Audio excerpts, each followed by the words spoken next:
Woody, are you ready? Yes, drop it. Ah! I got the tree.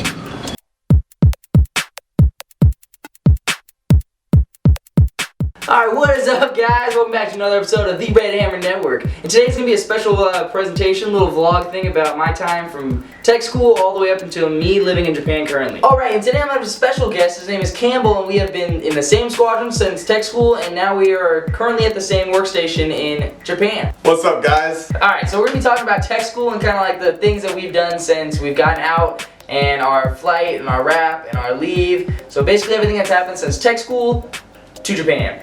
Alright, yo, what's up? So, I met Cameron while I was at tech school. Alright, I didn't really have much of the right impression of him, I don't think. I mean, I thought he was a little goofy, nerdy, to be completely honest with you. But our military training leader called us both up to reenact sort of a play type thing of kind of a sexual harassment type thing, I want to say it was. And me and this guy, I want to say, just hit it off right off the bat. We were both jokesters and basically just made a bunch of fun out of it, and we all just kind of clicked after that. Alright, what up? So that's kind of like a background of how me and Campbell met. I kind of wanted to give you his perspective, not me, because I didn't want it to be kind of like opinion based and from my point of view. Alright, so we're gonna get to the tech school part of it and how my tech school experience was, and basically like what I did in tech school.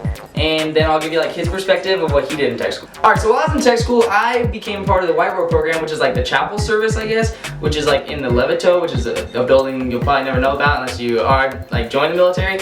But basically, I was a White Robe and I helped the chapels. And basically, helping the chapels doesn't mean like I'm helping as in like I'm helping the church technically. Like I sat in a room, which is basically like I'll draw a little picture for you guys. Alright, so I sat in a room. I kind of sat at this desk right here, and there's a movie screen over here. And I basically just like ran the room. I checked out items and stuff.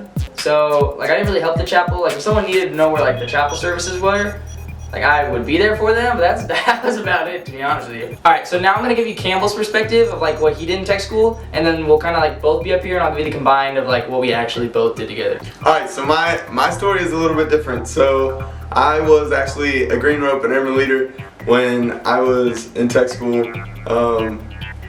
They didn't really have the best of impressions, and to be honest with you, I lost my rope. So you're probably wondering how I lost that. Well, the way that I lost it was I was playing basketball, kind of injured my ankle, and one of my friends walks up and shoves me, and I wound up getting tendonitis in my ankle, and when he pushed me, I rolled it, followed by me blurting out a couple of sexual slurs, and wound up getting my rope pulled for it. Now at the same time, I was also the drum and bugle commander. Yes, nerd, band geek, whatever. Yes, I was the drum and bugle commander. Luckily for me though, that rope is blue and silver, and it is the only rope of its kind at that tech school. Alright, so that basically clears up like what I did in tech school and what he did in tech school. And so basically like what we did together was he just shit himself. Alright, so that basically clears up like what I did in tech school and what he did in tech school. Okay, so in the manor, it's like a 3-story little level tier thing, and I lived on the A bay, which was like the east side of the building, and then he lived on the west side of the building, which was B bay. So like we lived on the same floor, so that's like we kind of interacted. Like I was always chilling in his room. No, later. We lived on the same floor later. Originally he was on the 3rd floor, I was on the 2nd floor. And then basically I stayed in the same room, just up 1 floor. So like when maintenance came, we like basically they were moving everyone. So like I was originally in C bay, but then I got moved to A bay on the 3rd floor. I went from the 2nd floor to the 3rd floor, and then he got moved from the B bay on the 2nd floor up to the top floor. So that's kind of how we always hung out with each other, but it just kind of made it easier because we were both on the 3rd floor. All right, so when we went through tech school, it was like basically when you go through technical training as cyber transport, that's our career field.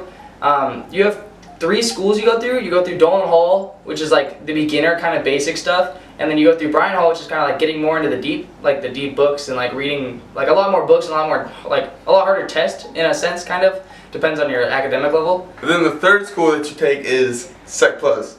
What's Sec Plus? That's Security Plus. It's a certification that all cyber jobs must get. Okay, so while we were in these schools, what was it that like those really annoying kids? Because like the teachers were like, we had military instructors, so it wasn't like they were like easy on you. They didn't like, they still like, I guess like inflicted like the discipline that you get from like regular training. So we had these kids that thought it was like college for them, so they took like, they were really like, we had kids that were like falling asleep in class, and then we had those kids that like would not stop talking, like no matter what. Like even if the teacher stopped and he was just like sitting there, like waiting for the kid to shut up, they would not stop talking. So that would inflict more discipline on our class and make our class look even worse, which is something you do not want to do, because if you are good students, your time in tech school will be a lot easier because no one will try to like, no one will kind of be on your back. They'll kind of let you do your own thing. Okay, so like, and then past all the annoying kids and all the trouble and all the teachers and all the MTLs and everything, you get to the final Security Plus, which is like a degree where you're basically supposed to have like 2 years of experience before you even get to this course, which we had none. Like they kind of throw you in like a dark cave and you kind of get like a mini little one of those clip-on. You like 6 months to take something that takes 2 years. Yeah, so you like, it's not even fair, but I guess like people pass it, so they're probably just gonna keep doing it. Alright, so then the final test, your mind is just like going completely nuts. Like the whole time prior to you taking the test, you've got to set in your mind that you are about to walk in there and just completely fail this test. Well, yeah, because the test it's so hard that like when you're sitting at the computer, I was shivering, to be honest with you. I was so scared. I thought I was gonna fail. I thought I was gonna have to retake the whole course again. Me personally, I wasn't totally shaking because I talked to my boy over here before I took the test, because he actually took it prior to me because I failed him, Brian. Okay, and what he means by fail is like, if you fail a test, you go back a block. So there's like, so Dolan Hall has 7 blocks, so it's like 1, 2, 3, 4, 5, 6, 7, which is just basically like blocks that you do. They're like little classrooms. And Bryan Hall has 10, right? 10? Yeah. Okay, so there's 10 blocks, and then like 1 through 9 are basically like normal classes that are still teaching you stuff, and then the 10th block's like a whole simulation, and you kind of have to like work your way through it. I failed block 4 and then got sent all the way back to block 2, which is then when I had to leave my boy and got about 2 weeks behind. Yeah, see, we were when we got to Bryan Hall, that's when we started being in the same class. In Dolan Hall, I didn't really, oh yeah, we did. Yeah. Oh yeah, we did. Okay, so yeah, we've been in the same class since Dolan Hall, so it's like the beginning of tech school, and then we went all the way through, besides Bryan Hall, that's when he kind of dropped. But it wasn't as he dropped because like we were still in the same building, so we still like saw each other and hung out. It was just I left a little earlier than him. Okay, so then once you finally get to pass Sec Plus, alright, then you go through, you finish up your out processing, you get your badge, you're walking around, you feel like a G, you feel like you can do whatever you want to and you won't get in trouble basically, because that's almost when you are about to transfer over to a prior service airman and a lot of the rules don't apply to you anymore. Then after that, you're stuck in your room, just counting down the hours so you can finally get to the airport to go do whatever you're gonna do next, whether that's go on to your next base, take recruiter's assistance, or decide to finally take some leave and then get free. Okay, so when Campbell was talking about like the leave and the wrap and well the recruiter's assistance, okay, so basically recruiter's assistance is like when I leave tech school, I have the opportunity to go back to my hometown, or basically whatever recruiter I want, that's if they accept it. And it basically gives me an opportunity to have like free leave, but you still have to work. And basically when you're working, it's just helping your recruiter do simple stuff around the office, or go out and find, like basically become your own little recruiter for him. And it gives him the opportunity to kind of like catch up on paperwork and everything while you're out there getting him new airmen. So I went on the recruiter's assistance program, little route, and I took recruiter's assistance and leave. So in order to do that, we left on a Wednesday, and basically I needed 5 days to get to Monday so I could start my recruiter's assistance, so that's when I took leave. Okay, so for my recruiter's assistance, I mean, I kind of got really lucky because they had like a week off or something like that, so I kind of got like a free week of leave, but I still like helped him and kind of like went in, I passed out flyers, but I didn't actually go work. So it kind of gave me a lot of time to like spend with my family and see my girlfriend Ashley. And then after all that's done, after I visited family and had a great time back in Washington, I had to fly all the way back to Mississippi, which is basically Seattle's here and then Mississippi's way down here. And if I have to fly to Japan, Seattle's the main port. So I should have flew out of Seattle, but they had me fly all the way back to Mississippi, all the way to Houston, and then fly to Japan. Alright, so when I went back to Mississippi, I met up with my boy Real. Here's a little picture. And then I stayed in an amazing hotel, which is the IP Casino. Here's a picture of what our room kind of looked like. And it didn't have the best view, but it had an awesome pool at the top. And it kind of just gave me like a good night's rest before I took a 14-hour flight to Japan. Alright, so you know how he said that he met up with his boy Real?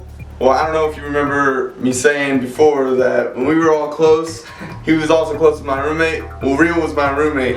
I happened to get really freaking lucky and got the best roommate anyone could ever have for Texas. Alright. Go ahead. Alright, so to continue. I'm flying back from Seattle. I had to cut through Dallas to get to Mississippi before I fly back from Mississippi to Houston, all the way to Japan.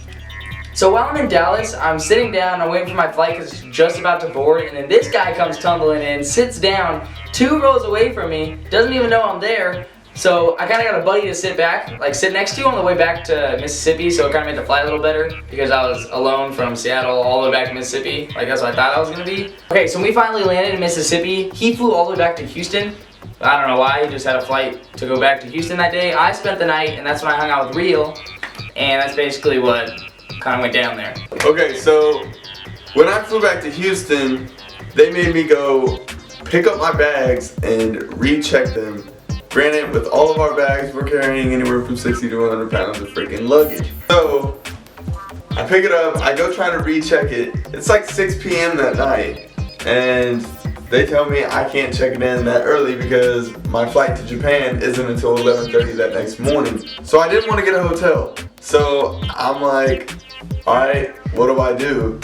And they tell me that there's a basement area of the Houston Intercontinental Airport where this little tram runs, and to be honest with you, it's kind of spooky down there, but that is where I slept for the night. Okay, so when I finally arrived in Houston, I was followed by my boy Real. He flew all the way back with me from Mississippi, and we met up with Campbell over here. And then we flew on a 14-hour flight all the way to Japan, non-stop. And literally halfway through the flight, I felt like I could not stand anymore. Like basically when I stood up, all the blood rushed straight to my feet and kind of just like numbed me. So I'd have to like stand there for like 5 minutes before I even started like walking. I'm 6'4", and I'm sorry, but sitting in those little bitty plane seats for a 14-hour ride is miserable. Okay, so a little backstory on how he got pushed back to where I was sitting. Okay, so he was like in a economy, but like an upgraded economy where they had like more leg room, and I was sitting all the way in the back of the plane, and the only way that we could switch is if the lady next to me traded with him. So he had to move all the way back to 40, and he was in 16. So think about like row 16 all the way back to row 40. Kind of sucked for him. So I have one guy to the right of me snoozing, and then I have this guy to the left of me snoozing. They decide to stick the biggest dude in the middle seat. So when I'm trying to get up to walk around to get my blood flowing, yeah, that's not happening. Okay, because any kind of turbulence hits, and I'm trying to step over him, yeah. Okay, so when we finally made it to Japan, it was basically like throwing 2 rats in a black dark box because we literally could not read any signs, didn't know where to go, had no instructions on anything of what the airport looked like. So if you've never flown to another country, you can't really read their language or understand anything that they are saying. So we're kind of like walking around like blind people and like could not read the signs. There's no one there to really speak much English to really help us out. It takes us like 45 minutes to get all the way through customs. It was bad. Okay, through customs, if you do decide to come over here, like if you get stationed here, if you do decide on joining the military, customs is usually like where you basically like sign into the country, I guess. You let them know what you're bringing. Yeah, basically. Okay, so to like kind of conclude the video and tell you how about everything happened is after we got to Japan, we got on a shuttle which took us to Yokota Air Base, is where we are currently stationed in Japan. And our rooms, I'll do a room tour video next video. I'll actually post it, and I'll do like a video of what the room looks like. So if you do decide to come over here, you'll know exactly what the room looks like. It's gonna be my room, so it's gonna be kind of everything's gonna be kind of reorganized. But you'll get the idea and the gist of it. Alright, I want to give a shout out to my boy Campbell for guest starring in this little video. He's probably going to be in a lot more because this is one of the main like guys. He's part of my main friend group here. So he'll be in a lot of videos of me touring Tokyo and visiting the Japan outside the gates. And then probably a bunch of stuff that happens on base as well. Yo, thanks for watching my boys' videos. Thanks for having me here. Appreciate it. Can't wait to be in the next one. Alright, so I'd like to thank you for joining me on the network here. And hey, stay tuned because there'll be a lot more videos going to be posted I'm currently editing them and chopping them up and rendering them so I can post them to YouTube. But just stay tuned, they'll be up next week. So yeah, thanks for watching the network. I'll get that. And look at that, your own personal freaking microwave.